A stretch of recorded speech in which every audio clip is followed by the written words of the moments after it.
Yo, yo, yo, it's the Jolly and Slim Show. Yeah, let's go. Time to lock in, turn the volume up. We bring that heat, yeah, we keep it tough. Mindset, hustle, life on the go. You already know it's the Jolly and Slim Show. Blast off. What is up, good people? Thursday night. Thursday night. We're recording in the episode of the show. We're also live on Twitch. We had a little health issue, a little cold fit. So we didn't get to record Monday or Tuesday, and then yesterday was my night out at the church. So I wasn't here, and so now it's Thursday. And so here we are.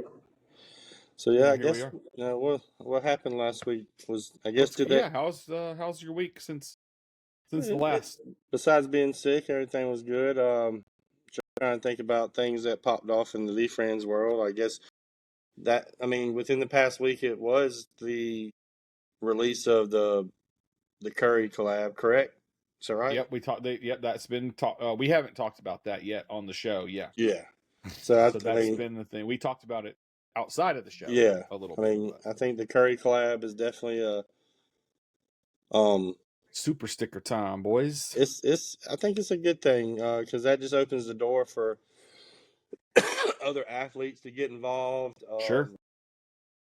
Just starting off with Curry in general is a great move because, like, Curry, he's everybody. Even if you're not big into sports, you know who Steph Curry is. Yeah, I think that's kind of what we talked about on the phone, right? Is like even non-basketball fans kind of just know Steph Curry. You know the name.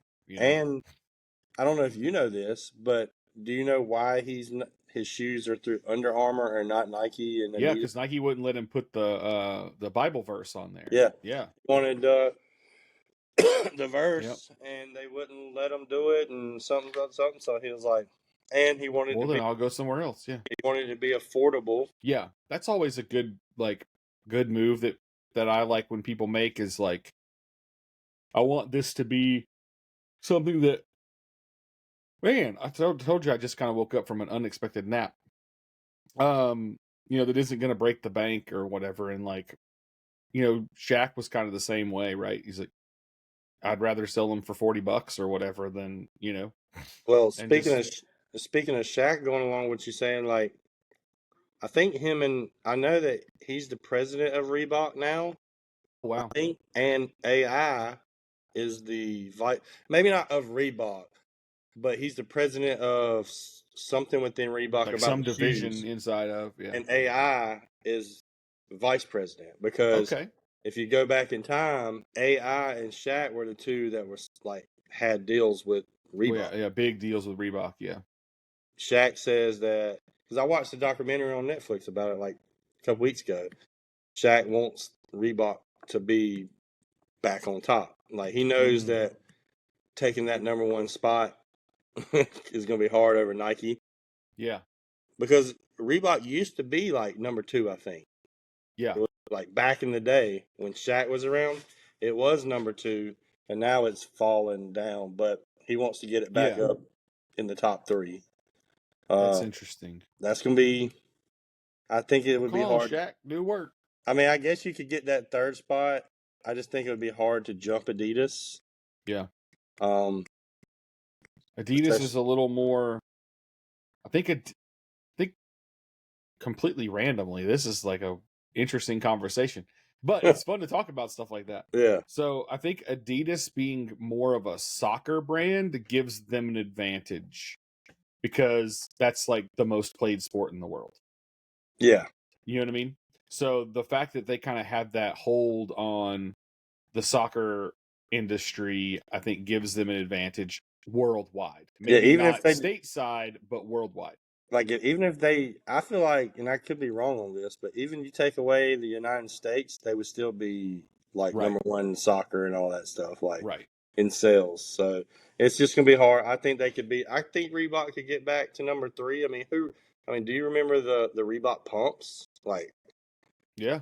Like, come on now. Like, you had to pump your shoe up before you played. Absolutely. Yeah. Hold on. Yeah, and then like all of a sudden, months later, You ever watched the movie the spoof of the Robin Hood movie, Men in Tights? Robin Hood, Yeah. Men in Tights. Yeah. Hold on. But I Pumps mean, up his shoes. then you're playing one day, and all of a sudden you're, and you That was bust. Dave Chappelle. You I always busted forget that it was Dave Chappelle that played that character. Yeah. It's crazy. Oh, here's another. Let's just go off the subject then. If we're going to go off the subject, Yeah, if we're gonna talk, right? Yeah. So you mentioned Robin Hood. So in college, I was a history major. When I decided that I was a history major, like my last year and a half being in college, Yeah. I had some classes I had to take. I had a bunch of classes I did, but there's a few that you had to take, and one of them was called Robin Hood, and it was during the summer. And literally, I mean, this is no lie. At that point in time, every Robin Hood movie that was ever made, we watched. So we started with the very first one when they wasn't talking or nothing, black and white. Yeah. And watched it, and then watched the second one and did compare and contrast. We had to turn a paper in, compare and contrast. Did you get to watch the Disney we animated one? Yeah, that's Men in Tights, every one of them, and then you had to go back and compare. Like, are there still like in the Men in Tights? Were there ever any things that what's this, like a bug or something? In the Men in Tights is like, was there anything that was like in there that was in the very first one? You know, you know, just to see if it like correlated and stayed together. So I mean, it was an easy class, but it's like every day we watched. It was just called Robin Hood. Watched another Robin Hood movie. And that's actually pretty funny. And then went and wrote like I think the paper had to be like a page and a half maybe, so it wasn't that long. But it's just to like, oh my gosh, like so. And honestly, I don't know if I've ever watched another Robin Hood movie in my life since then. And that was like 2000. Well, they've really only made another, I think maybe one more Robin Hood movie that I can think of since like Prince of Thieves and Men in Tights. Yeah, because those were like kind of the same era. And then they made one that was kind of like it felt like they were trying to do the same thing that Baz Luhrmann did with Romeo and Juliet and like modernize it. Yeah. You know? If I recall correctly, anyway. I think they did. I think they tried that, and then then they were like, "No." But that version of Romeo and Juliet is like theatrical masterpiece, in my opinion. I freaking love that. Which one? The Baz Luhrmann one, the Leonardo DiCaprio one. See, that one, I remember.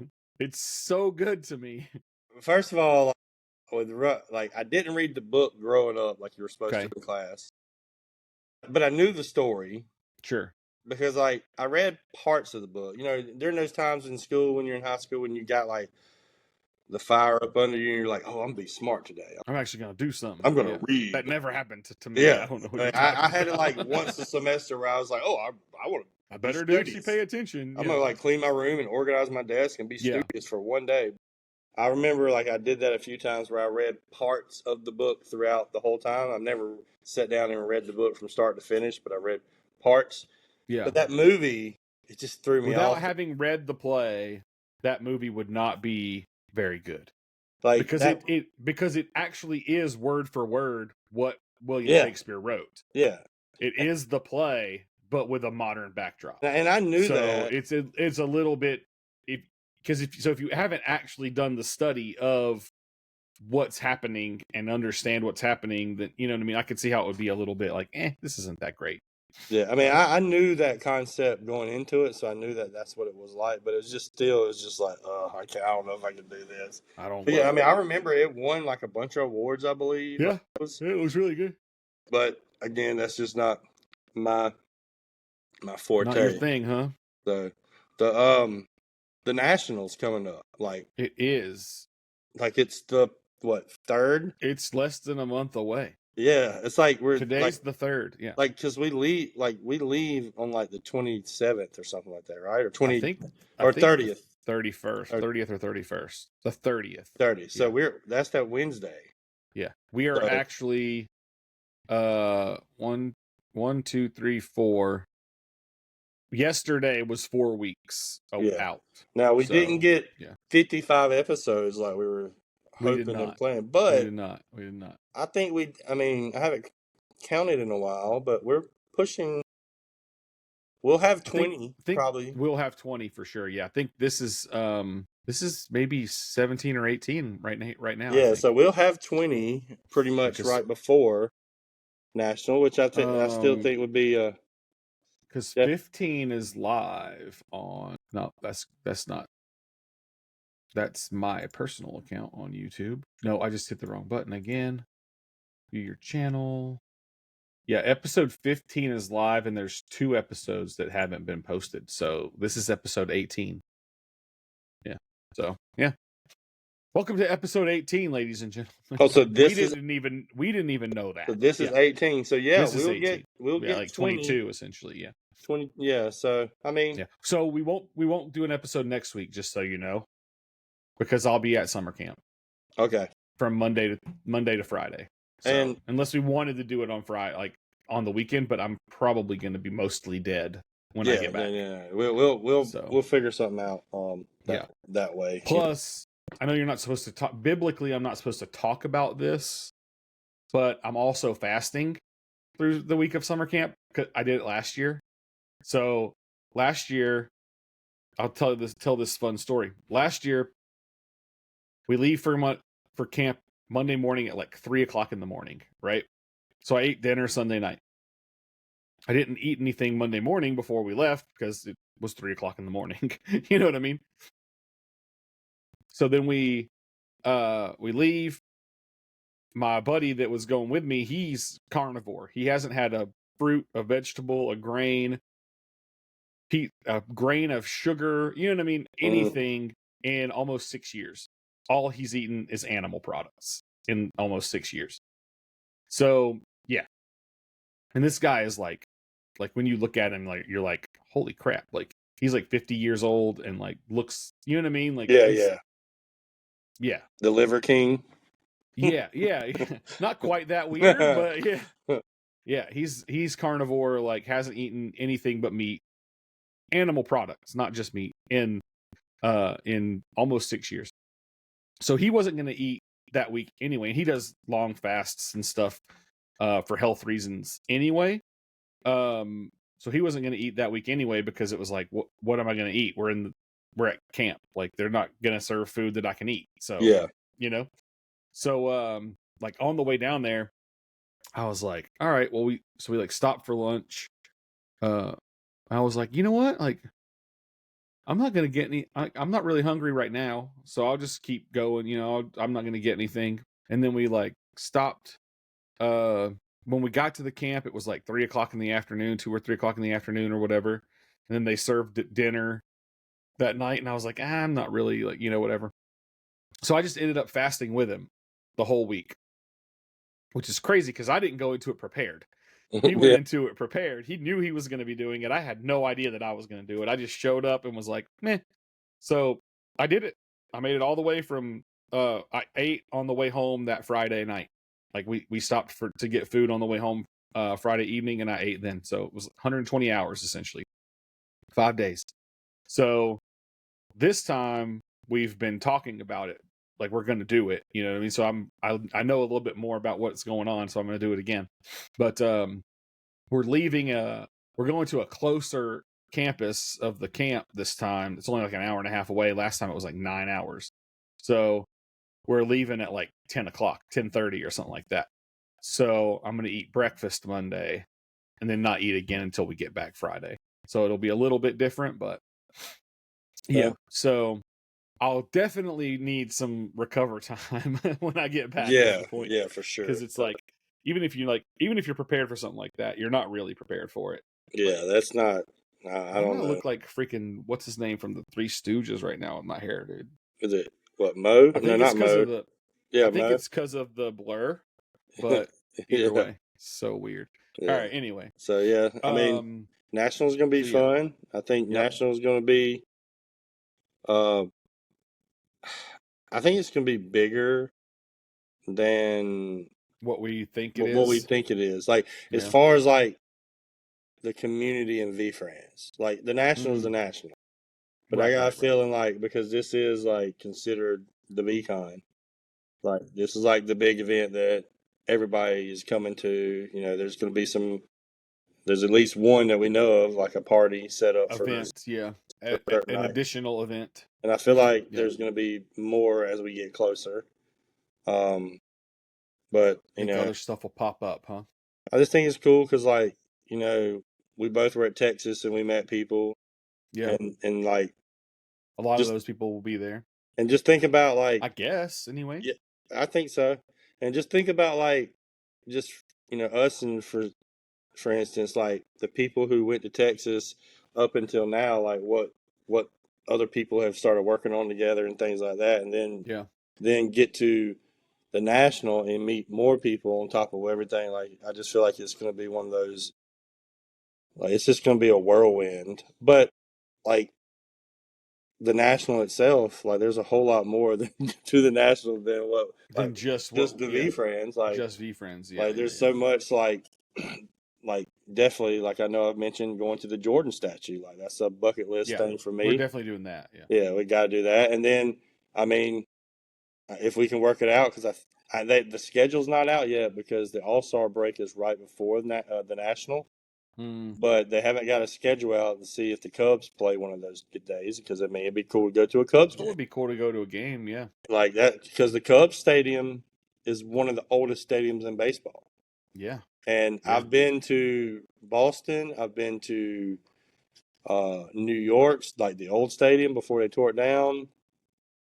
And I'm trying to think. I want to say there's one more that I've been to that's considered. You have to have been an old one. Okay. That's considered the oldest. You have to have been to a game in Atlanta, right? No. That's considered the oldest. Yeah, that's stadiums. but then I realized you were talking about older stadiums. Yeah. So, and Chicago and the Cubs will be one to check off, because I think there's like 5. I think there's 5 Boston, stadiums. Boston's an original stadium. Wrigley Field in Chicago is one of the original stadiums. Obviously the New York one's not there anymore. Yeah. Forgot the other 2. Yeah, but anyway. That's cool. Kind of like what last time I went to Chicago, we like spur of the moment went to a Bulls game. It was in November. And it was actually their home opener that year. We went up there. We were up there for stuff, shooting music videos with a buddy of mine, and we were like, dude, like the Bulls are playing, like let's go to the game.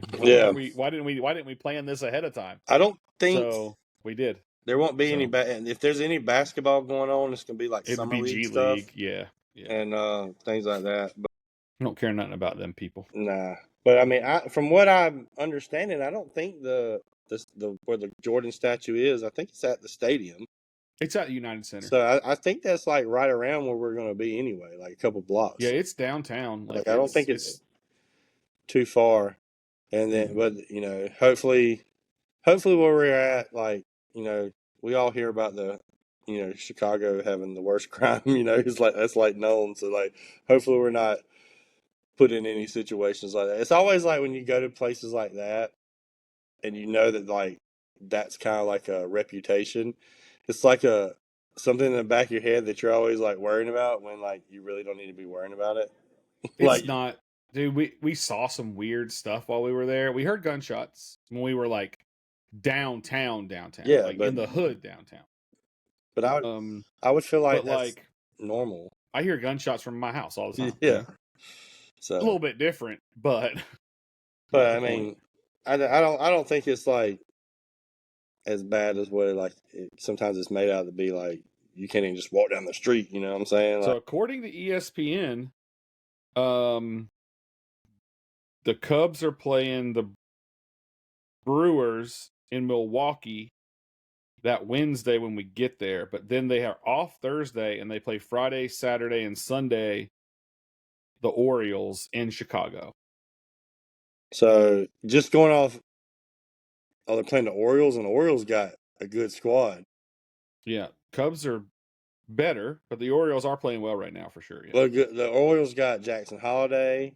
But they're not playing very. They're the last in their division. Yeah, They got a lot of young Baltimore is. players. Actually, some young players that I like. Hunter Gunderson or Hunter, not Hunterson. Gunnar. Gunnar Yes. Henderson. Henderson. Yeah, Gunnar Henderson. Yeah. But then I was they got confused with you on that one. I was like, what is his name? Atley. He's a catcher. So they got some good players. But yeah, I mean, I definitely would. I mean, I would say going off that schedule, Friday would probably be if it's a day game. Yeah, it's. I didn't even bother to look that. Which one? I guess it wouldn't matter because, like, you know, we're not going to be at the national shuts down at a certain time, right? They're all afternoon games. Yeah, but the national shuts down at a certain time, right? We would have to miss some of it, I would imagine, because it's like 1:00. But that's what I'm saying. Games are at 1:20. We would have to go to the national early that day, take off, and then and that's a Friday. Yeah, we can see what happens. I would like to catch a baseball game for sure if we can work it in. We could try that. We could try that 9 dogs, 9 beers, 9 innings. Ooh, we could. I'd have to start drinking again. Dude, you might. I'm gonna tell you right now. You have to leave me in Chicago if I drink 9 beers. If I drink 9 beers at a baseball game, yeah, y'all, we're going back to the hotel. That's essentially like 3 beers an hour. Yeah, you know, maybe even more than that. Like when you see that, you think, "Oh, that's doable." But like, can you really imagine? Like, you're eating 9 hot dogs, and then putting beer on top with of them. 9 beers in like a 3-hour Your stomach span. would not. I mean, apart from the fact that you'd be drunk, your stomach would not be happy. No, not at all. I mean, honestly, so bad. I don't think I could drink beer, eat hot dog. I think what I would have to do is I would have to drink the beers first and collect them all and get toasty them all at one time. And then at the end of the thing, like the last 3 innings, knock out 3 hot dogs again. Because then you might be drunk and a little hungry. You'd be like, well, yeah, now I could eat. Yeah, so that bread will sober me back up. Yeah, so like, but I think it'd be back in the day. It'd have been fun to try that, but I wouldn't even attempt it. Bro, last night we had what we call Nerf Wars. Yeah. So we always do it the week before we go to camp because, it's typically 4th of July week anyway, which means like people are out of town or whatever. Plus the kids are like ready to go to camp, so it's like we're not trying to get super crazy or anything. Well, we always have an officer on campus during youth night, just so like people from outside don't come in, because when there's cars and stuff there, it looks like the church is open and people might try to come in. You know what I mean? Just to, so, but in order to be there on youth nights and stuff, you have to have background checks and stuff like that. So we have an officer there just to kind of make sure that's not going on. Well, he let me wear his bulletproof armor and his helmet last night during our Nerf gun. Yeah, I saw that picture. You saw the picture? Yeah. I wasn't sure if that. Look at me, dude. I was like, is that like this? I was like, is that a recent picture or is that? It was last night. That was last night. It's as recent as they get. It was super funny though. It was fun. He's like, he goes, "Do you have a bad back?" And I was like, "No." And he was like, "Okay." He's like, "I got something for you." And I was like, "Okay." So he like goes to his car and he comes back with that. And he's like, "You can't really wear it if you have a bad back because it'll like hurt because it's so heavy." Yeah. And I was like, "Dude, my back is fine." I wore that thing the whole time. We played Nerf Wars for like 2.5 hours. And I wore it the whole time, running around, like shooting, throwing stuff at people. Because eventually the guns all get jammed and stop working. And so I just pick up all the bullets and then go run around throwing them at the kids. And like, "Ha, you're out, you're out, you're out."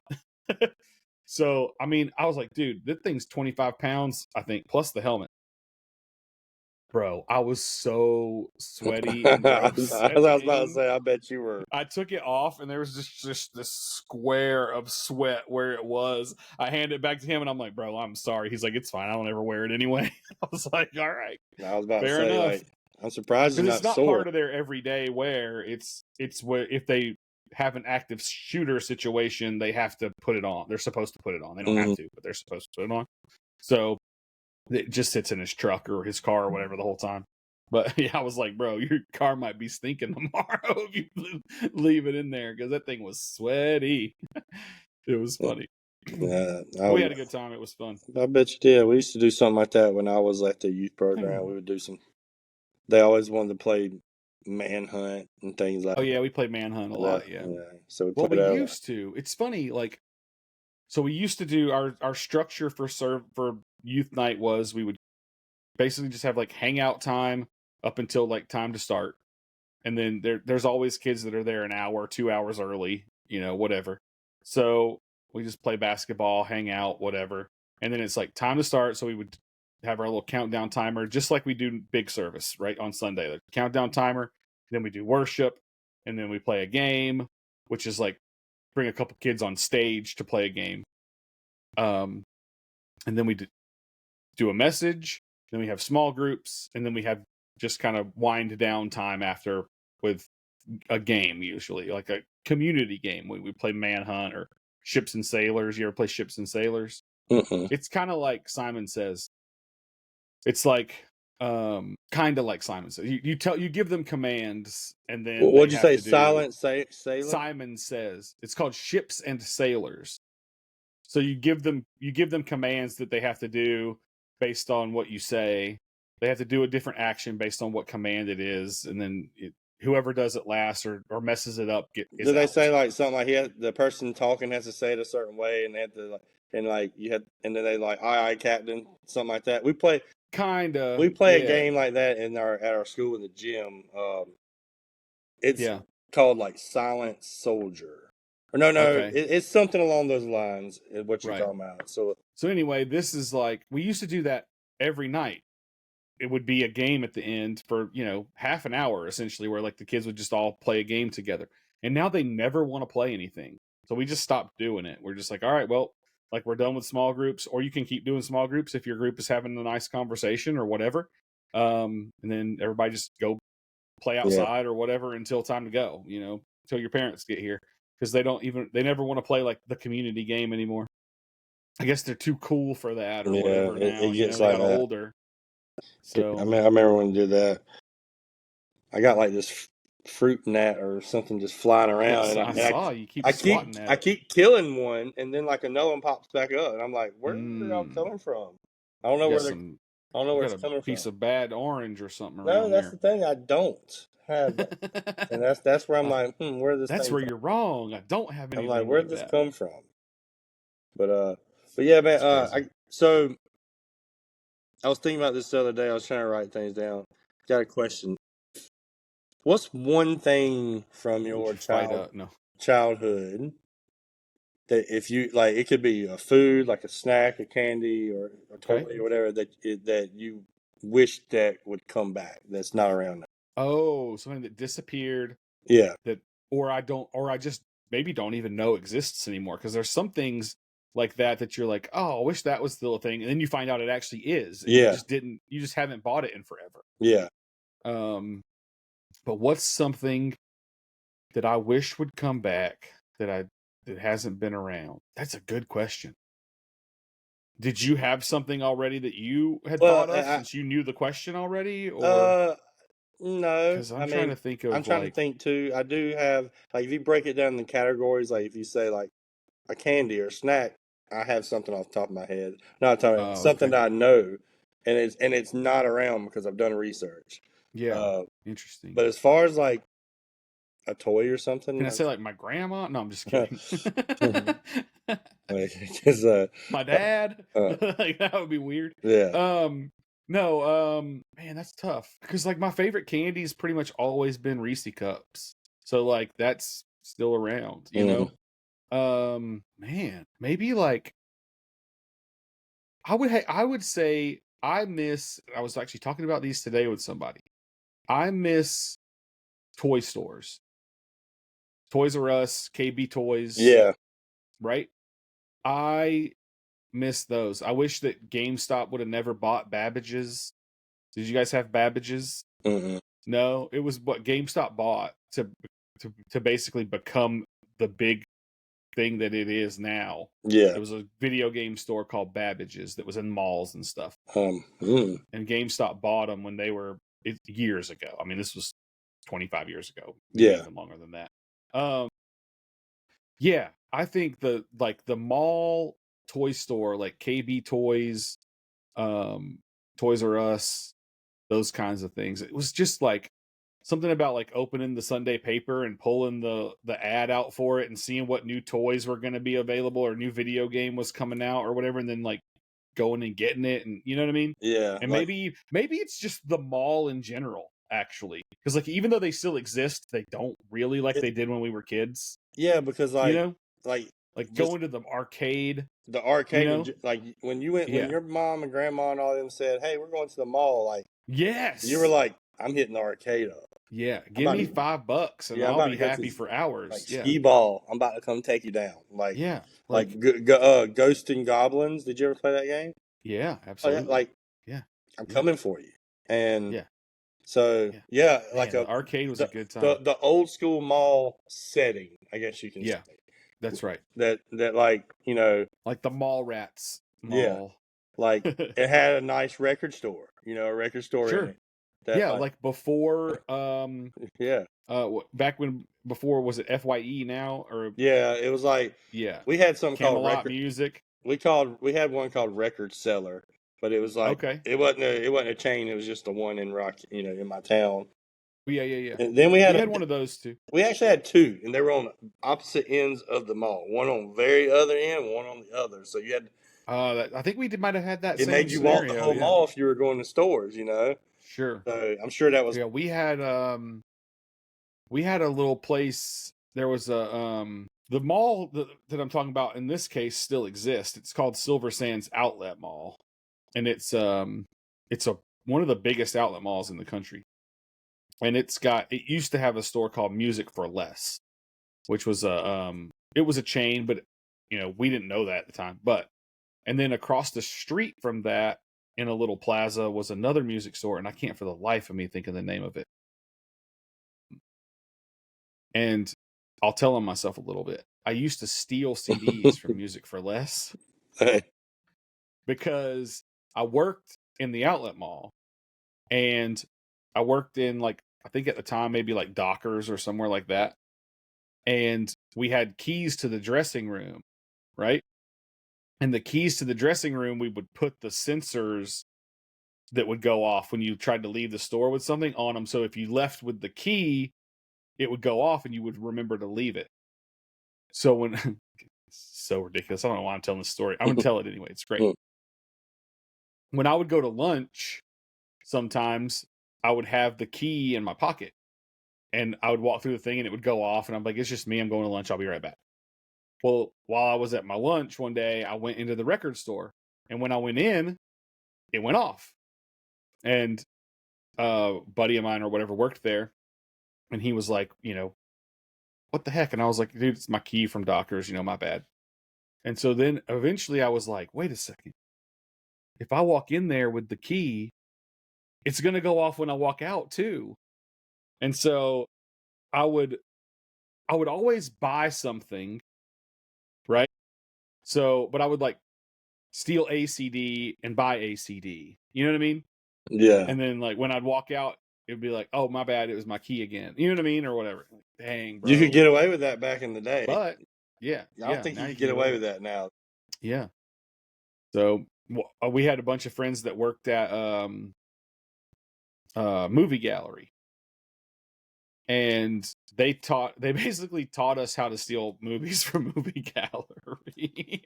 Oh man. because the sensors, if you move through them fast enough, they won't go off.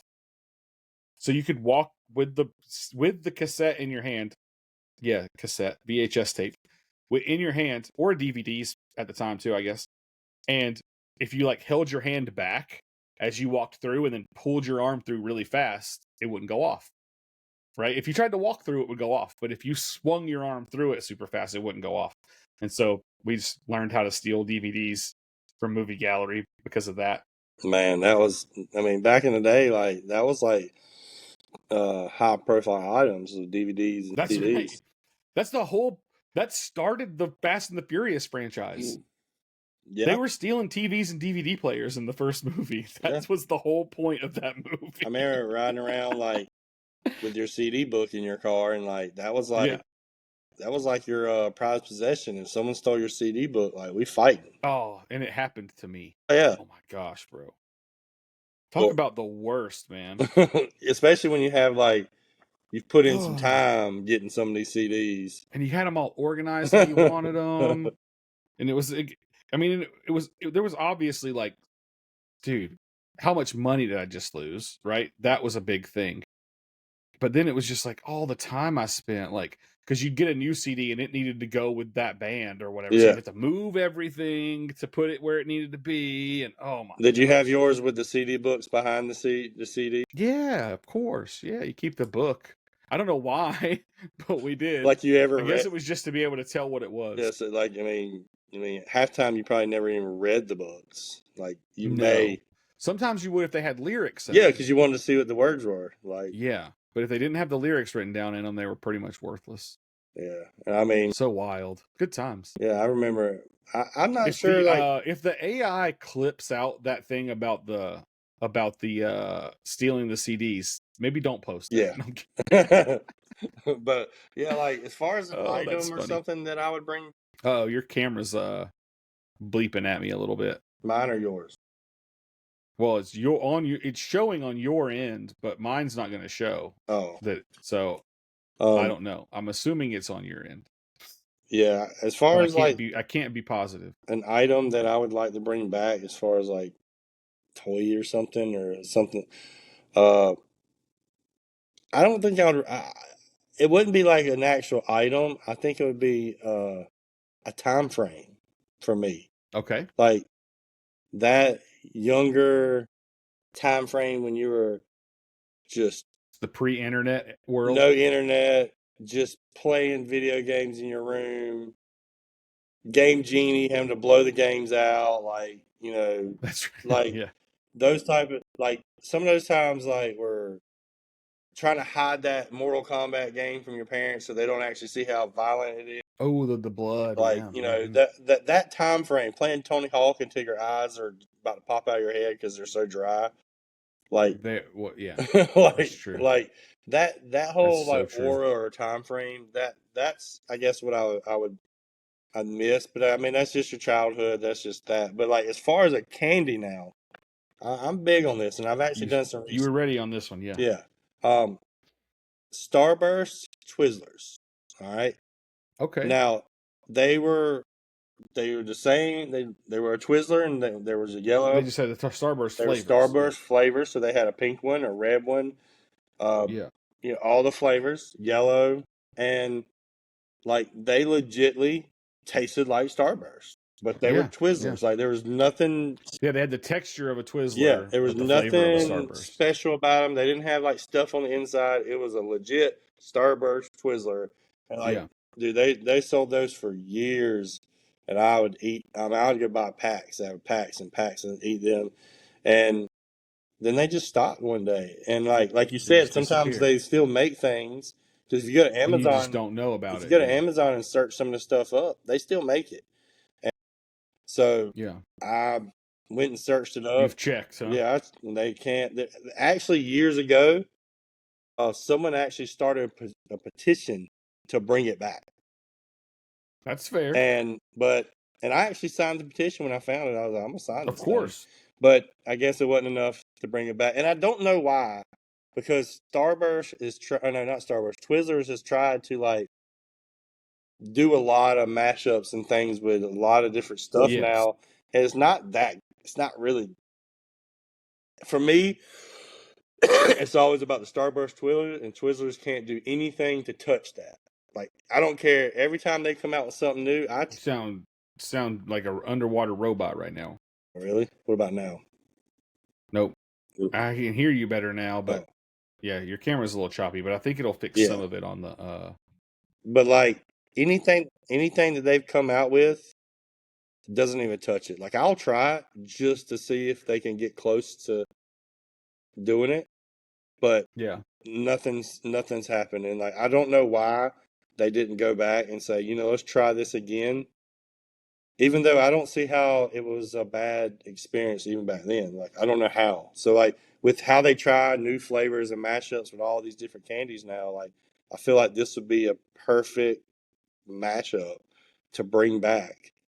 And I think it will definitely hit too. Like I think it will and if it's just like the old one back in the day, yeah, I don't think there will be anybody who dislikes it. There's no way you can. Yeah. If you like right. Starburst, it's pretty and much Twizzlers. It's pretty much like eating a long Starburst. Starburst strings. That's not as like it's not the consistency of a Starburst. It's a legit Twizzler, just Starburst flavor. But I'm telling you, like, man.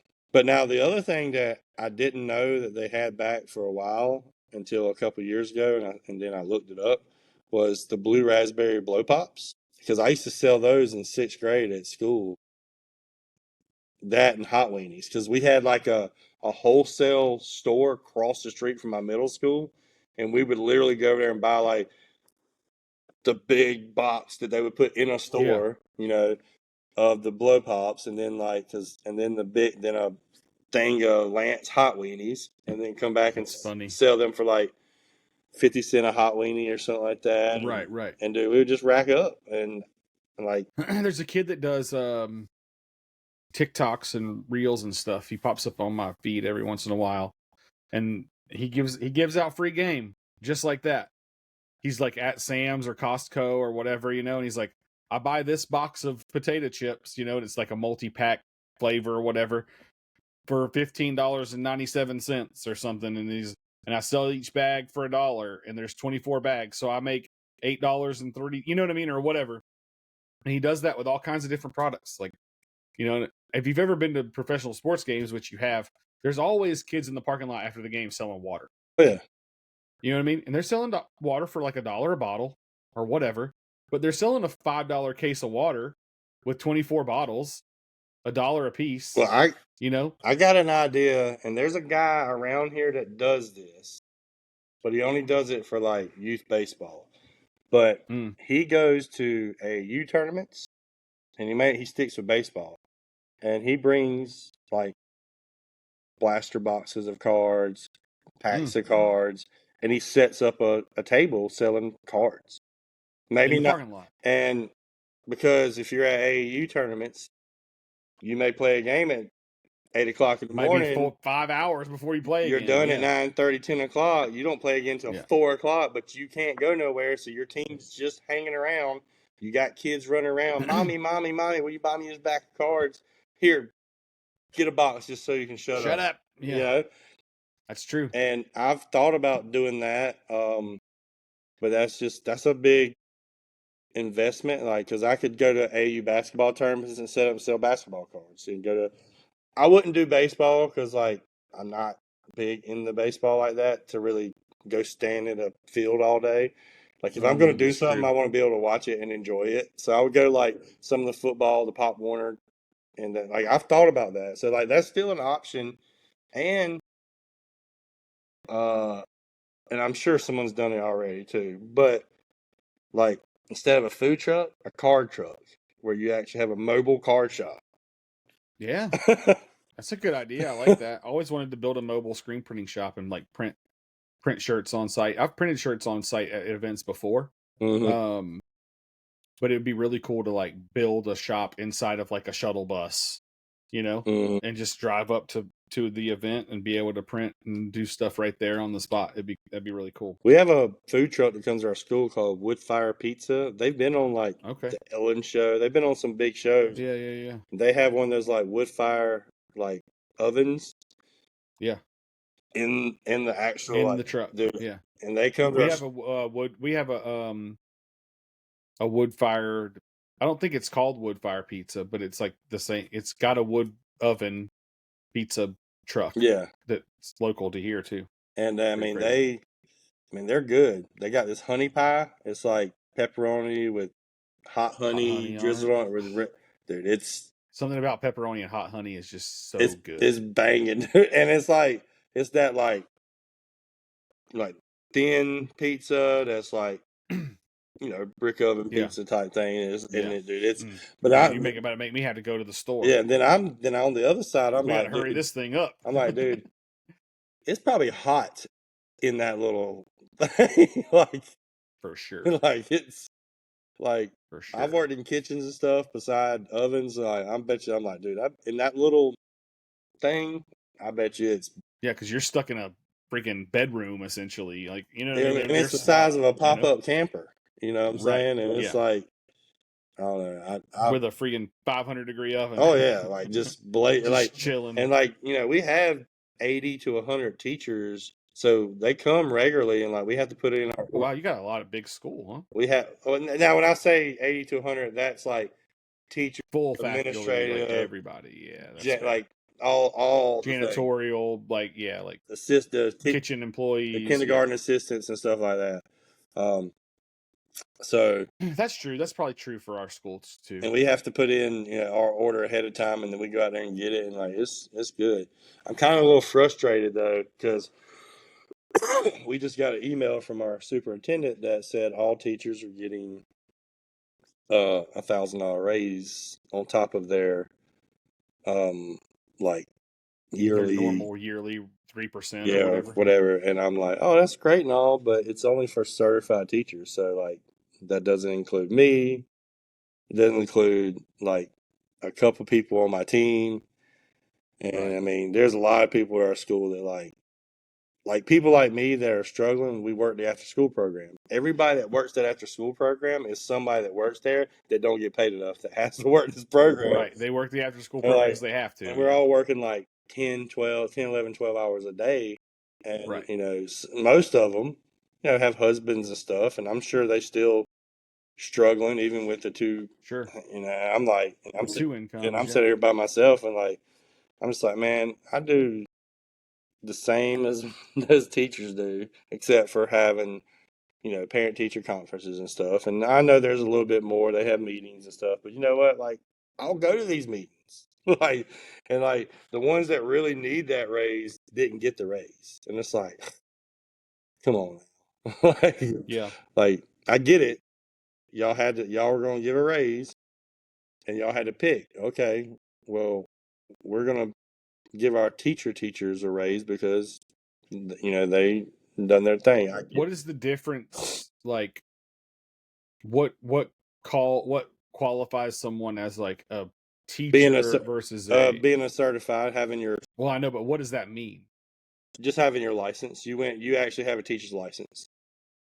Oh, I didn't even know there was such a thing as a teacher's license. Well, when teachers go to become a teacher, they do their student teaching and all that stuff, and then they have to take the praxis test at the end, which is just in whatever they're studying. So if they're going to be an English teacher, they take the English praxis. Once you pass that test, you get your license to be a teacher in that state. Okay. And there's licensed teachers and unlicensed teachers.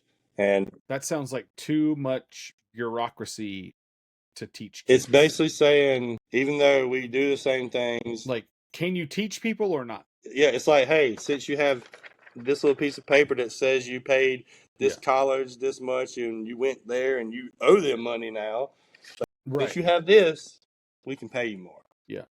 Right. But if you don't have that, is it a different degree essentially? Like is for it me, an actual like for me, I'm an unlicensed teacher because I don't have my teacher's license yet. I've been working on it in my master's to get my teacher's license, but I have a history degree. So I'm technically an unlicensed teacher because I do have a college degree, but I don't have my teacher's license to like specify what I'm teaching. Interesting. So, so I'm unlicensed because now once I got my license, the position that I have right now, I would probably not be doing. Like if I did finish my license, they wouldn't let me continue teaching technology. They would put me in a classroom and I'll be teaching, third grade math and science, or third grade math or English and social studies, or however they got it broken down. Like I may teach all of it. Some schools you teach all of it. But with our school, like when you're in their third and fourth grade, they kind of like split up now. Like they have a team teacher that teaches two things and the other one teaches the other two, whatever. Yeah. But well, like what's how it was when I was in elementary school, you had a teacher, mm-hmm. and that was your teacher. Yeah. They taught you everything except like art and music. Yeah. All the everything right. except for the electives and stuff like that. Right. And you would once a week or whatever, you would go to music class, and once a week you would go to art class. But you went as a class to that class. Yeah, but other than that, you were always in Miss Dardar's class. Miss Dardar was my 4th grade teacher. Yeah. So, you know what I mean? She taught you everything. Yeah, so that's... And then when we got to middle school, that's when it got to the point where you had 6 different teachers. Correct. And we did, because we had 6 periods, 6 classes every day, plus homeroom. So you had like a homeroom teacher that you went to in the beginning of the day. They didn't actually teach you anything. That was just like the initial 15 minutes, do announcements and stuff. Yeah. And then you went to your first class. So then you would go to your classes, and every subject was a different teacher. Yep. And that teacher only taught that subject. And then we went to a different type of scheduling where you went to like 3 classes on Monday, Wednesday, Friday, and 3 classes on Tuesday, Thursday, or something like that. Oh, they broke it down. See, I was around when they started the block schedule, when you had like... The block scheduling is what it was like 4 classes per semester or something like that. Yeah, it was whatever. Well, I don't remember what the numbers were, but it was like, you went to different classes, different days. Yeah.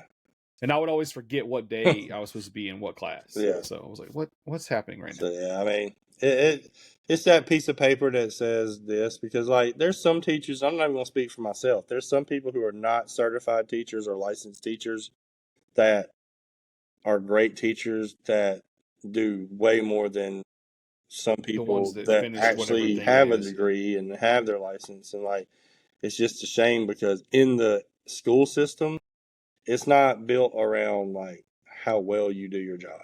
It's built around, first, if you have that paper, and 2, how long you've been there. Like, me and you could start the same day as a first-year teacher, and you can come in there and win every award for being the best, teacher, math teacher, whatever. And that doesn't matter as far as you're in every board. You're staying after for this. I could come in and like do nothing, and like just do nothing but never get in trouble. The bare minimum, just kind of like be there, and we will have the same pay, no matter what your accolades are. Yeah, there's no performance. No, and that's what I understand that, and maybe I'm biased because I'm on the opposite end of it, and that's where I'm kind of like butting my head. I understand it, but also like sometimes I think that school districts, not just mine in general, like across the world, need to like, and they say they do, but they don't. They need to go into the schools a little bit more and watch the employees that they have there and give some performance-based stuff. Well, it should be for performance. Everything should be performance-based. If you're good at something, you should be rewarded for it. I get it. And if you're not, you shouldn't. Yeah, if you worked here X amount of years, 3 years, you get this pay. But if you worked here within these 3 years and you did win this, you won some accolades, you did this, or at least some sort of bonus. Yeah, program, you get right? X amount more because you were on the board for 2 years. You were held this position. Like, I think there should be some type of that. They need to look into like rewarding that behavior. I think that's because there are a lot of people that just at my school in general, and I know it's the same across the country and across the world, that like there are teachers who are not certified that didn't want to be a teacher, that are working these jobs now that support their families. They're single moms, single dads, whatever, and they get in here and they just get run over, and they don't even want to be a part of it no more. And it's like, and they're busting their butt and like doing what they're supposed to do and doing extra, but then it's just like sometimes, not technically at my school, there's sometimes you do things, and not that you do things to get any recognition of it, but like sometimes you don't even give a thank you for like for doing the extra. Like, even if you didn't want to thank you, you still don't get it. Like, right. I didn't need it, but it would be nice to have. Like, hey, thanks for staying over today and helping out with this the play. because like you didn't have to. It's not part of your contract hours. Just thanks for this. They'll like a thank you goes a long way, you know. Sure. Especially when you're already someone that you're kind of in your head anyway about like not getting paid enough, like working 12 hours a day just to kind of still not break even. Like you're already going through all this. Yeah. I mean, a thank you can change. Means a I lot. mean, it's not going to pay their bills. It's not going to help like get them any more pay, but it at least lets them know that like, hey, I But acknowledge. it can't hurt. Yeah, I acknowledge you. You know, Like I acknowledge that what you did. Can't hurt to Thank be you. thankful. Thank somebody. But sometimes, also in the workforce, people only want you there and thanking you when you're doing something for them, and when you start smartening up and understanding things, and you stop doing the extra things sometimes, then all of a sudden, like you don't even get noticed or thanked at all. It's like, So now that I'm not even that I've smartened up and understood, like, why am I exalting all my energy for something that's not gonna somewhat benefit? That I'm Well, just gonna do. that's what ends up happening, right? Yeah, If you don't credit people for what they're doing, they will stop doing it. Like that's just how that like works. when I was in So when I was at the screen print you shop. can't expect people to continue to do, especially extra. Yeah, when I was right? working screen printing, like I remember there was this girl that got a like promotion, like 3 pay promotions in like a 3-month span. And it was like, what? And it was like, but I've been here like this much longer. Like, Yeah, I'm not looking for another job like that person is.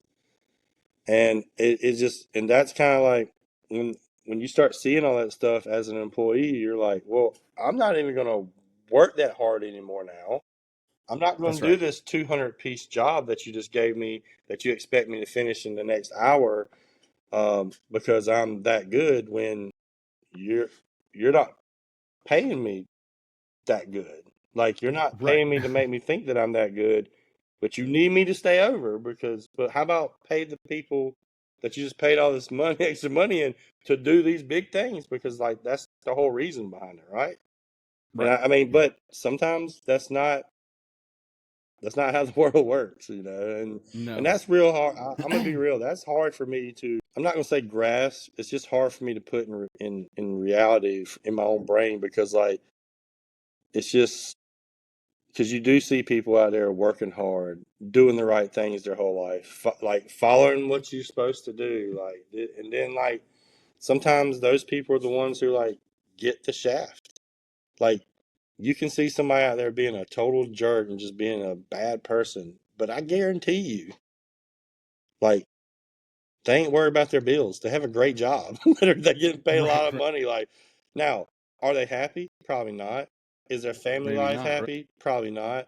But I'm just looking at that type of thing. Like those are the type of people that always have like top positions in jobs because like they've walked over people to get that. Like there's no Yeah. like there's not many in this world that has gained something, some power, without probably walking on somebody at some point.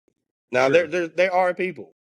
Like I'm not gonna say there's not, but like you got No, it can you gotta happen, know. but I it's not the mean, way that it you just gotta know what. typically structured. Yeah, like there's some people who has worked hard, and I'm all for it and stuff. But there are people that like sometimes. I'm sure we all know someone that you just look and you're just like, man, I can't believe that like they are where they're at, being the person that they are.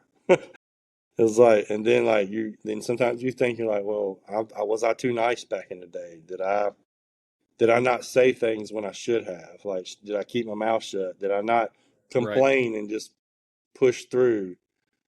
Because sometimes the squeaky wheel gets the oil, Sure. and I don't like being the squeaky Well, and wheel. that's what I was thinking about when you were talking about the person at the screen printing shop that got the pay raises and you didn't. They were threatening to leave, Mm-hmm. and so they paid them to stay. Yeah, it's just Right, even though they probably didn't need to pay them that much based on what they were contributing to the business. But having a person there is better than not having a person there. mm-hmm. And so they just paid them to get them to stick around. And then now it's like, well, dang, like I could have done that, like I could have been a dick about it and you would have paid me too. Why did, Yeah. so But what the the heck? good thing is, and I'm not gonna say good thing, but I guess in the long run, it was a good thing that happened because it pushed me out of screen printing and pushed me to teaching. Right. And that job, when I left that job, I would say within 3-4 years after I left, that job like is no longer there anymore. It's not a company. Like Right. it got sold twice, put in the wrong hands. Then it become just one of those screen print jobs that companies that were just crumbling, and they were just like climbing uphill the whole time to try to make things ends meet, and eventually. I'll tell you what, the apparel embellishment industry is um an interesting place right now. It's definitely there's a lot of stuff going on that's going to make it hard for a lot of shops to stay alive, essentially. Yeah, because I mean, So from going off of what you're saying, like if you're something new, you're gonna struggle right now. If you're trying to start a shop, yeah, right now, because you kind of got to be in the game right now to be able to stay ahead, so you can see what's yeah, coming. But at the same time, you got to be strategic about what your moves are going to be, because if you do this particular type of job the wrong way, and this company over here does it great, you're pushed out. yeah, you're done. Yeah. I think there is something to be said for a lot of screen printing shops, especially, are designed to be like family style small shops. Yeah. They're not supposed to be A big shops. No. Right. And sometimes this is what happened to me a little bit. Sometimes you want to see the growth because that's what you're supposed to do. But ultimately, I wish I would have never even hired a person. Yeah. I wish I would have just stayed myself and done what I could do, because that was the perfect environment for me. Yeah. Right? It's when I tried to grow that things got messed up. And that's actually exactly what happened to the shop I worked in, because that shop. And I think that happens to a lot of, not just screen printing shops, a lot of businesses in general that happens to. Yeah, because like she ran that business for I forgot how long before. She was like the well-known person, and then it was by herself. She had 10 employees, 12 employees, and of course, some of those were employees that will come and go throughout the months. They there for 3 months, quit, come back. That type of. But she had a small group that did well. And the second that she brought in and started trying to like double the amount of employees, and adding more equipment, that sometimes she would bite too big of a bite, because like she would buy into something that she didn't know about, and she was like, I'm gonna buy this, we're gonna figure it out, and then we'll learn how to use it. Instead of like learning how to use it and all that. So I mean, again, it's simple mistakes that anybody can make. But once she bit off too much, that's when you saw things falling apart. And then like she sold the company actually, and then ended up getting hired back on like a year or so after she sold it, to like get them back on their feet. And then like I don't know, and then then it got sold again to one of the people who came in as a partner when it first sold, like I said, and then he ended up committing suicide. Like it was a lot of it was like a spiral that went quick. Yeah, that's wild. And like, holy crap. It was probably, when I left there, started teaching, I would say 3 years after I left, like it crumbled. Like people lost their jobs and didn't even, they went to work one day and the building's locked. They didn't even know the job. Yeah. Like it was. That happens a lot around here, in the restaurant industry, because we have so many, we're such a tourist driven area that like everybody thinks they can open a restaurant and it'll be successful just because there's so many people here. And then one day you'll show, like it happened to my roommate, back in the day. This was probably 20 years ago, but he went to work one night and the building was shut down. One of the guys was out there that they had told to hand out people's final checks when they came to work that night. They didn't call anybody, nothing. They just had a guy standing outside the door with your last check. Like, here you go. It was like a nice restaurant, maybe not so like suit and tie type thing, but it was more than a collared shirt type thing. It's called At Your Table, and it was in my college town. We didn't go to it because it was a higher class type deal, but then It costed too but much. then like apparently like the parents, like the son was like, hey, we need to re-amp this because like we're not this, being exclusive in this small town. Like we don't need to do that. Like we need to open up. So he ended up like taking it. Well, we don't know the full truth, but he all of a sudden he came and took over, and was like, it turned it into like a college bar. It wasn't even like a Right, fine. like a dive It wasn't bar, even yeah. fine and dine no more. It was a nice bar, a nice building with a bunch of college kids in it now, and he's up there like, having like keeping it open after hours. Like he started doing these on Thursday nights, and this is the semester that I failed out of college too. On Thursday nights, he would do. It was like, I want to say it was like $7, all you can eat, all you can drink, and he would Wow. have tap, keg beer on the tap all night long and he would bring in like finger foods like wings, chicken tenders, Sure. fries and stuff like all night, and he kept it going. We were like, there's no way he could be charging $7 for all this. Yeah, you're not making And any then money. he did the same thing. He did that for a couple months, and then like a lot of my fraternity bros ended up working there because they were working there when it was like a nice restaurant ahead of time, and then all of a sudden they went in to go to work one day, and like that dude was gone. No one ever heard from him again. Like the Wow. business closed down. Like they tried to get in touch with him, and like the parents said that people got in touch with his parents. The parents had no idea what he was doing. He was basically just creating his own prices for stuff, and like just basically partying it out until he had to get out of town. Sure. That's hilarious. It sucks, but it's Yeah. funny. Because I remember some of my fraternity brothers was like, dude, I went to work, like, I need that check. Like, I got to pay some bills, but yeah, so. I got bills to pay. All right, well, let me, I see we've been on for about an hour. Let me get some cards. Oh, yeah, Let's do it. The VFAM network's been kicking still, so like that's been fun. I lost my match last night. Good Dad's Club, which is my team. We Dang it, man. I lost my match. Dr. Feelgood won his. I lost mine.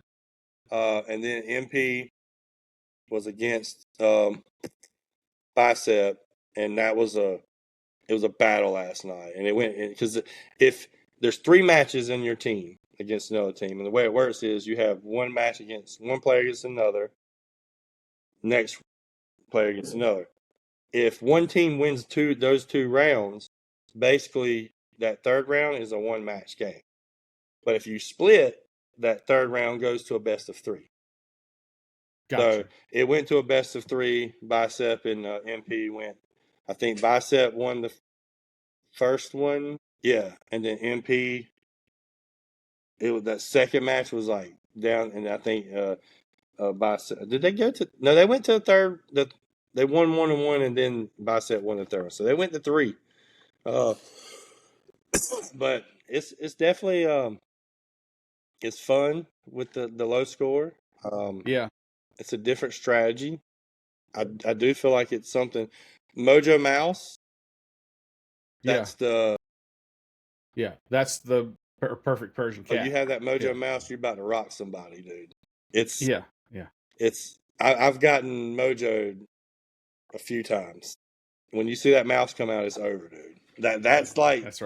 That's the card to have in the low. And I do see see this low scoring thing, a tournament in a league like I can see it doing something because you got 2 aspects of the game now. It's not the same, but it does something else to do with those cards too. Because essentially all those cards mean nothing. are all worthless. Like Yeah, they're all worthless. I bet you go try to buy a Mojo Mouse right now and see how much you're gonna pay. You're gonna pay like Yeah. $7, $8. Someone would pay you to take Well, it. no, you might can get a Mojo Mouse. Like I feel like a Mojo Mouse unless if people don't figure it out, like all the people that's in this load, they're gonna go buy all the Mojo Mouses because eventually, if this catches on, people are gonna need that Mojo Mouse because that's Right, almost a they're gonna want card it, yeah. you got to have in your deck now. I don't Right, have right. one, but I need one. So Why do you not have 'Cause one? I'm for sure I've I've got sold one. them all in all my streams. But if you do have a Mojo Mouse, let me know. That's fair. I'll have to check. I might have done that, but I'm Because sure I've got looked one and I was somewhere. like, man, I can't believe I don't have.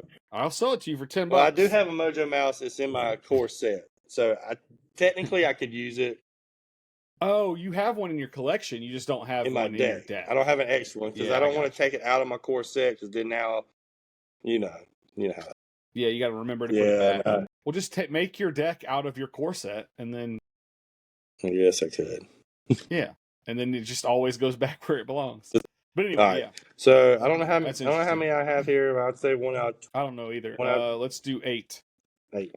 Are you just gonna pick one random out of the middle? We can go 8. 1, 2, 3, 4, 5, 7. 7. Okay. Oh no! No, I actually, What are we when I laying was on? filtering through, I saw this one. And I was like, oh, that would, and I actually was like, that'd be kind of cool. And then then it I landed ended up on it. hitting That's it again. funny. So Must be right. Alert. What? Something I'm not very alert. I mean, I with. guess alert. With alert, it could go so many different ways. Like, It are could. you alert like awake? Are you Awake? alert Right. to like if you're in the army or in the war, you're going to be alert so you can be like an pay right. attention. Or is it like alert, like an alarm, like something is happening? Alert, alert. So right. So I guess alert would be like being prepared, being ready, being not even prepared. I don't know if you. Yeah, I guess prepared is fine. Being ready, but I was thinking more like being aware of your surroundings. Yeah, being aware. Yeah. Alert, I think is more like Yeah, that. and I mean, I feel like with me, I'm a very alert person. If we're going to go off that, being aware of your surroundings and stuff like that. Now, and I'm just going to talk about this in general population, like because you got in different situations, you have a different style of being alert too. I think So that's in right. like the daily world, just walk around. I feel like I'm alert in a way of my surroundings about like I'm very aware of when I go places like where the exits are, where the bathrooms are, like so I feel like when I go places in public, I'm very alert about where I'm at because I want to be around I want to know my surroundings in case. I always say in case something pops off, which nothing's ever popped off, but like nothing ever has. I want to be like, okay, if this know. happened and I'm at the mall, like I know that the nearest door is right here, like, or if I gotta use the bathroom, like, I need to know how to get out of here. That bathroom's right there, and there's a line right there. Because the older I get, the less time there is between I need to use the bathroom and I need to use the bathroom right now. So there's not much time. So like I'm alert with that now. You know, going into being alert with your business and what you're working on, like that's a whole different style of being alert. Like being alert within your business, I would say could go along with, you know, definitely know your surroundings, but with whatever you're trying to build, like understanding what you're doing, being alert about what you're building. So if you're somebody that's doing something like, you know, building a website, you need to be alert on like how to build that website. You need to be up to date on what's going on and like how to put the code in and all that stuff. Yeah. If you're on a job site building houses, you need to be alert for things that could fall on you or like that's right. like things like that. So alert could just be, I guess alert will have to me. It's like a high sense of awareness, right? I think that's kind of it would be depending on the situation, the definition of alert will be different. So yeah, I think so too. I think I think what you mentioned about being in public and always being aware kind of what's going on around you. I think that's a thing that I'm not always, I think I'm more of alert in the alarm type scenario, like alert, like something happened. Yeah. Right? I'm not necessarily always paying attention to what's going on, but when something does happen, I am quick to notice. Mm-hmm. You know what I mean? Even to the point of like, if the door opens in a building that I'm in, like I immediately look. You know what I mean? Like I have no reason to look at the door, but I always do. Yeah. You know what I mean? Like You heard? I'm always checking to see why the door opened. Yeah, I know what you mean. Yeah.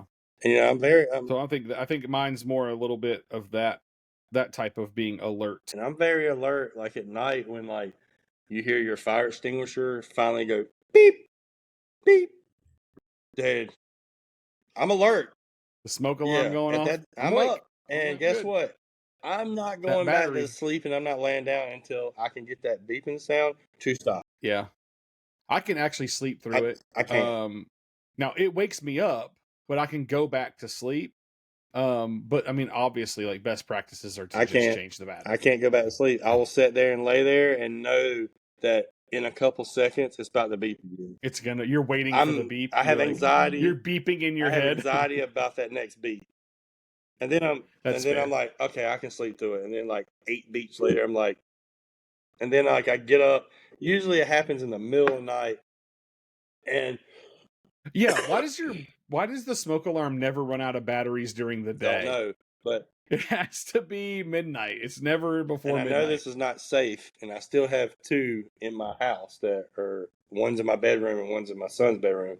But the one in the living room and the one in my kitchen are not plugged up right now because I've had to get up in the middle of the night, like 2-3 o'clock in the morning, can't even open my eyes, and I'm just like trying to get it to turn off, and it won't. And I just unhardwire it, take it out completely. Right. So I'm like, dude, I gotta get this stopped. So I got 2 of them on my counter right now that I need to put back up. So I know that's not safe. Shut up. I know that's not safe. So I got that. This reminds me to be alert about what I gotta do and get those put back up because I would hate for.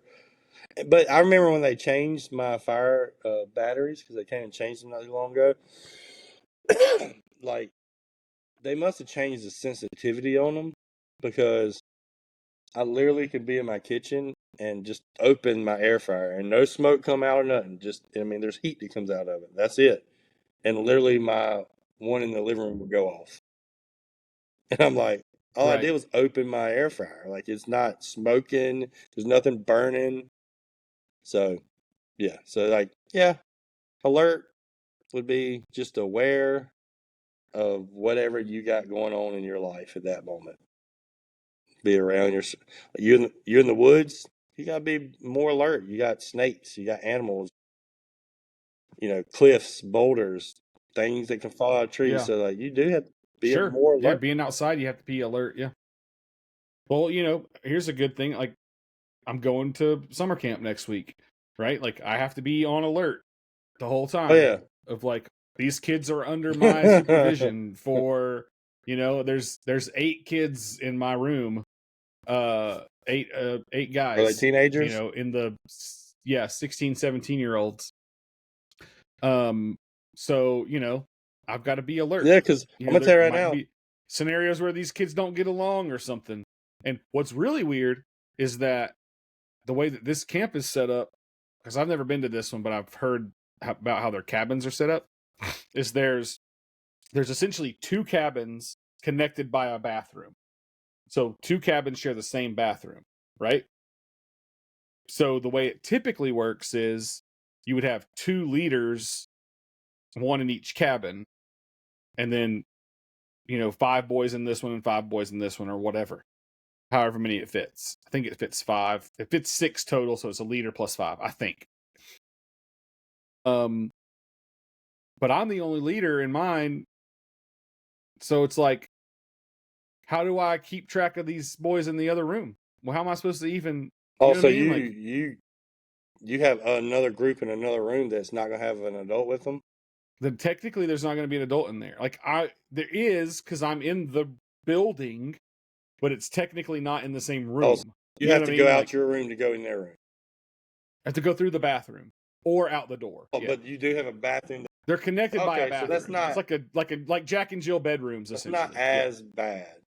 right? You can right. always. It's the same roof. It's the same. Because worst case scenario. But like the way we did last year was the cabin was one cabin, and it had a back door and a front door, and so my co-leader Turk, he slept by the back door, and I slept by the front door. That way, we would be able to hear if anybody tried to sneak out or anything, right? Well, I can't do that at two doors, and you can't lock them from the. You can't perma-lock the doors. Like they lock from the inside. So there's no. Yeah. Well, so anyway, the way I play that is, hey guys, because I know you probably have a good relationship with all these guys. You'd be like, hey, I know what goes on in these things. I know y'all can do all things, but y'all start getting too loud, we're all just coming in one room. And yeah. Well, and most of the guys that that are in my group are actually pretty good dudes. Yeah. But they do have, these camps do allow like foster kids and stuff to go to them. And so I actually have two kids in my cabin that I don't know. Oh, okay. They're brothers. I think they're 15 and 16 or 16 and 17, one or the other. And they're brothers, and they're both in my cabin. And I've never met them before. I don't know who they are. They're from the foster. That could be a wild card right there. Yeah, it's going to be interesting. I remember when that didn't happen to us last year. We didn't have anybody like that in our cabin. When I did that a couple times, I remember. So I got to be extra alert. The kids that we had in the youth when I was there, they were knuckleheads. They got in some trouble, but they were not like getting in trouble like I was. They wasn't out. They're not out when I was there. They're not out running around drinking and doing stuff like that. They may egg someone's house, some things like that, some stupid thing. But I remember, right. One of my last ones, I went in there and like I was in the room with like 5 of the heavy hitters. Now we had a good relationship where I could be real with them. But they also knew I let them be a kid up until a certain point. Sure. Well, and that's one of the things I learned at camp, especially, is that there's camp staff there, mm-hmm. right? And their job is to make sure that everyone is safe and doing the things they're supposed to do, like to make sure that the camp as a whole runs properly. As a leader, yes, you are the adult, and you have to lead by example, though. It's more of your role is more of you're more of their peer that is pulling them up. Yeah. Right? Versus being a dictator. The camp staff can be a dictator. Your job is more of like, hey, like, let's go, because we're all going to go play paintball. I'm going to go play too. You know what I mean? Like, I'm there to be a camper as well, essentially. I just have to be the one that leads by example and makes these other boys want to follow me. You know what I mean? So that's kind of the big difference between being like, now when we get home, now I am the staff mm-hmm. member, and that's different, right? But at camp, it's like, I'm here to have fun too. Yeah, y'all don't mess. Like, I'm here to go fishing and go swimming. Don't mess up my vibe. Jump on the blob and knock the kids up into the air, and I'm here to do all that. Don't mess my vibe up because you want to act stupid. Yeah, exactly. I'm on vacation, and I hadn't eaten in a week, so y'all better act right. I know. I remember these kids they're all doing a lot of whispering and stuff. I was like, hey, I said, let's just go ahead and stop. Let's huddle up, guys. I was like, I'm gonna go ahead and turn that nonsense. I was like, I'm gonna go ahead and tell y'all like this. If y'all, because I hate being messed with when I'm sleeping. I was like, if y'all mess with me while I'm sleeping, we're gonna have a big problem. If you try to do, we didn't have. If you try to do something while I'm sleeping, or try to sneak out, whatever. Yeah, but no drawing, no penises on we're gonna faces have some problems. Nothing. And just remember, guys, I was in a fraternity, and whatever you think you can do to me, I can do to you times 30. And I will exercise that right. And I know your parents, and guess what?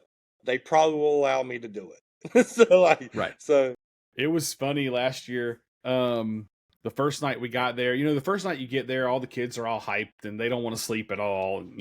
By the couple days in, they're like, they've worn themselves out and they actually start to settle down. But the first night, they've been sitting on the bus all day. They're antsy. They just want to go do stuff, And so they were just ridiculous that night, Some of them weren't, but majority were. And Burke and I are both pretty early risers. He gets up at like 4:30 every morning. And like you can't turn that off, So like even he was up at like 4:30. And I was probably up by 5:30 or something like that, maybe 6 that first morning. And then we have to go to our leader meeting and all that stuff, and then come back and make sure they get up to go to the assembly and all that kind of stuff. So about the third day, about Wednesday, we were like, all right, here's the deal. Like when we get up to go to our leader meeting, you guys can't be in the cabin. Like we're going to kick you out. So you have to be up and out of here with us. Like you don't have to be ready for the day because you can come back and get ready, but you can't be in here when we're not here.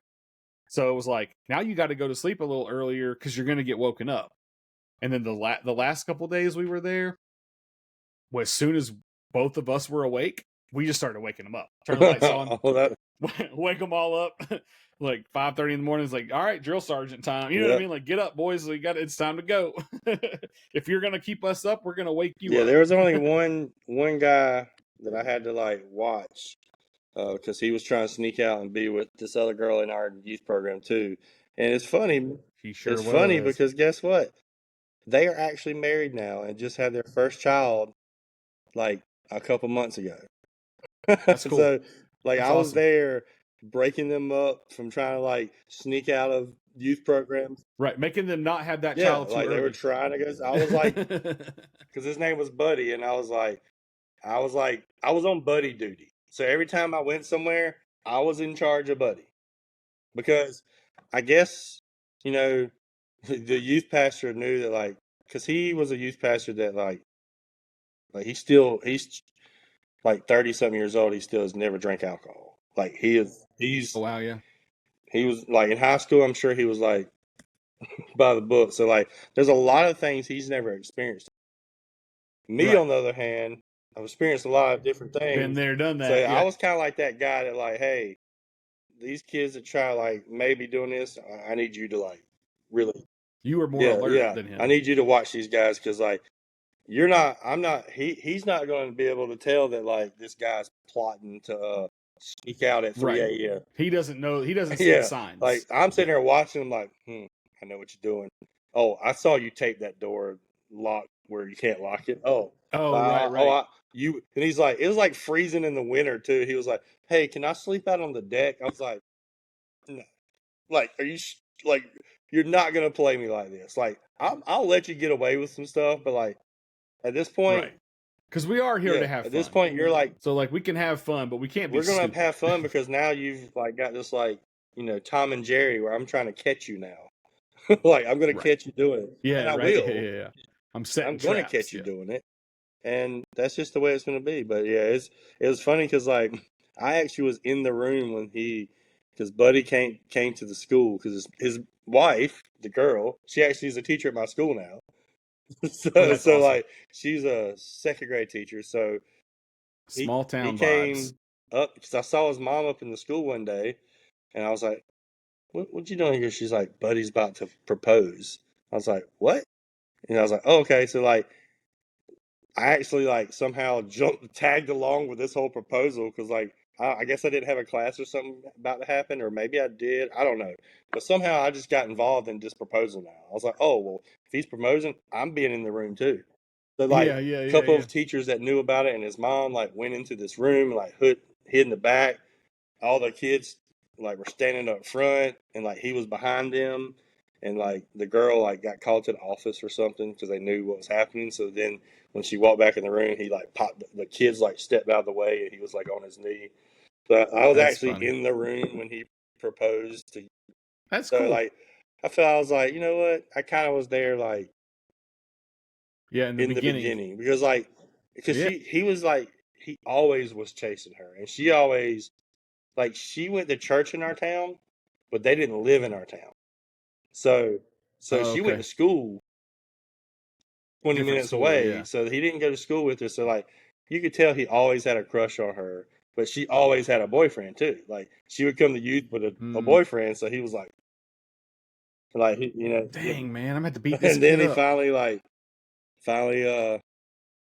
Caught her one day without a yep, boyfriend, huh? because he had a couple girlfriends in time, and then caught her without a boyfriend, and it was a wrap. But you could always tell that they like both had a big crush on each other. So it was cool to see Sure, like yeah. a young crush that blossomed into something else.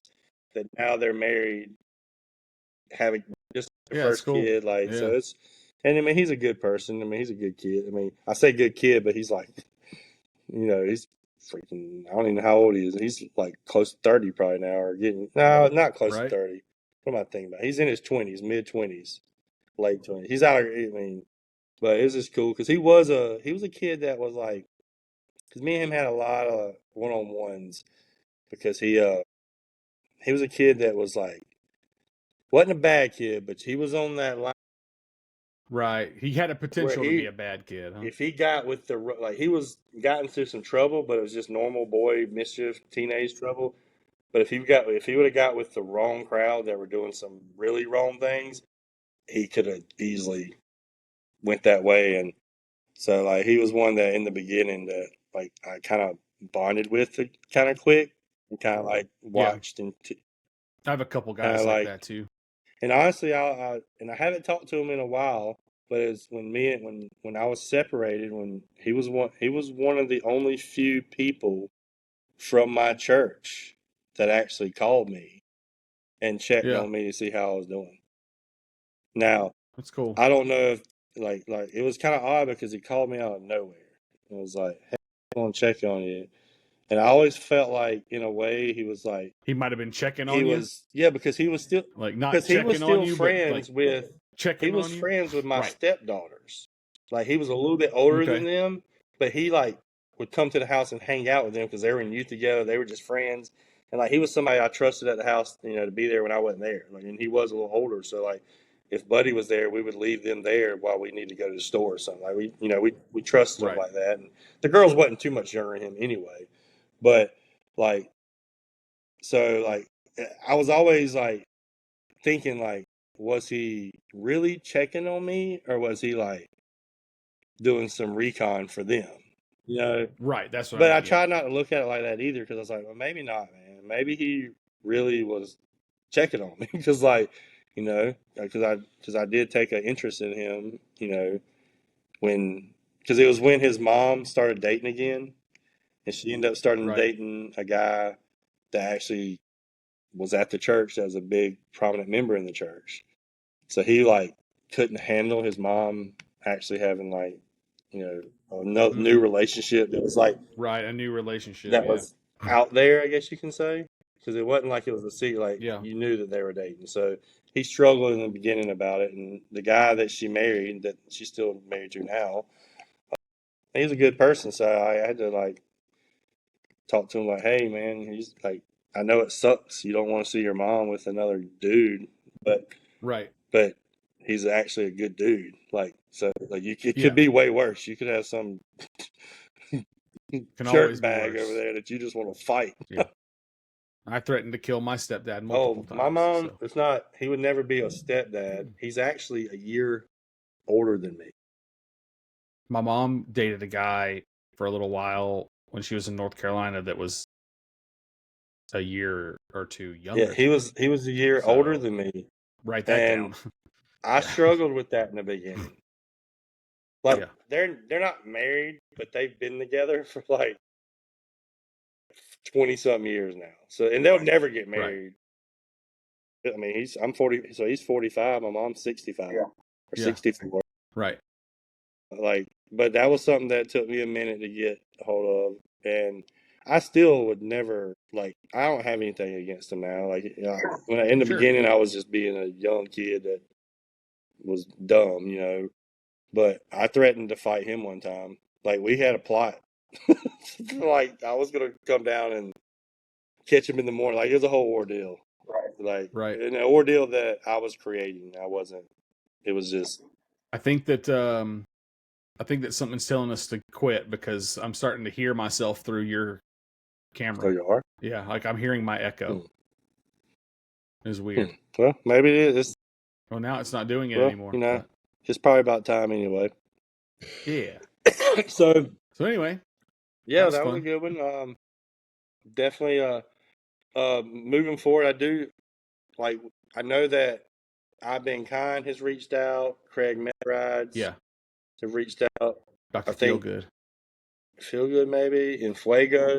He did. He reached out to me There's too. a couple of people that's reached out that maybe coming on the show, so maybe we can. I wouldn't say anytime before the national, but maybe. That's what I was going to say. Maybe we just keep doing what we're doing until then, and then maybe start planning and some then stuff. have a couple people on, and Oh, did I lose no, you I'm again? here. Oh, it's crazy. It's Well, crazy kinda. because I feel like I sometimes I see your screen lock up and freeze up, but Yeah. I don't think I think on the back end from the Riverside app, I don't think it fixes it for the most part. Yeah, but I can't tell what you're saying, so it's kind of Gotcha. But But anyway, so cool. Well, I guess that's episode 18 in the books. I feel like we've done more than 18. So, I thought I was like, man, we're up in the 40s. Yeah, we got to be close to 55. Yeah. No. No. Yeah, because we were going to do 2 a week, which would have put us close to 40 something when we got to the national. I think we were going to, and we were going to try to push for 3. Yeah, remember? and then we were like, yeah. So being at 18, being at 20 something when we go to the national is exactly where we're supposed to be technically. Yeah. Technically by, So, and maybe we can. I don't know how we would do it, but maybe we can get if we had time to maybe do a quick little pop-up podcast while we're there and interview. Yeah, we can do something for sure. Yeah, we can figure something out for sure. I can bring my laptop or something maybe. I don't want to bring a bunch of stuff. I really hate checking a bag. Oh, yeah, I'm trying to not check a bag myself. Me too. So I want to make sure I know how big of a bag I'm allowed to take on the plane. Oh. You know what I mean? Your real ID. Oh, my ID is a real ID. I checked on that. Is that something I can do? It's not something separate from your driver's license technically. It's just that some states, it depends on when you got your driver's license. Mm-hmm. Right? So all IDs are real IDs since a certain time ago. Right? But yours might just be older than that time. Yeah, so would I need to go to the DMV and just get a new license? You just get a new license. Okay. Yep, that's correct. Yeah, I checked on that. I may run and try to do that. I have. Yeah, and I still need to buy the VIP ticket. You need to upgrade your ticket. Which one did you get? The 200? I got the $200 one. So I need to upgrade that. Yeah. Mine's the one that doesn't give you I think there's a party and stuff or something that I don't get. But you get the bag. And I think there's one that gets you the autographs and stuff. But on that list that I saw, there wasn't really anybody that I per se would want to go get an autograph from. I don't necessarily. A couple old Chicago Bulls players. Well, the all access ones are sold out anyway, so the $200 ones are still available. That's what I need. I need to do that this week. It comes with the exclusive gift package. Because my plan, because I want. Oh, it does have access to 12 selected free VIP autograph signers. The other one has 18. Yeah. So you get in 60 minutes early each day. You can use the VIP lounge. Yeah, I'm probably. I'll get in touch with that guy again and be like, hey, because I want to find out because he says he's going to refund me and then me buy it again. But I don't want to. I want to make sure I buy it. You buy it on the same card that the refund's coming from, because I don't want to end up. You see what I'm saying? Yeah. So I got to figure out. I don't know. I'll figure all that out. But you can find out which card you use. Yeah, I'm gonna upgrade it to that though. But yeah, other than that, I think we're ready. So. Yep. Right on. Well, thanks for watching. Be watching out for all the fun clips and stuff. And we'll see y'all next time. Peace out.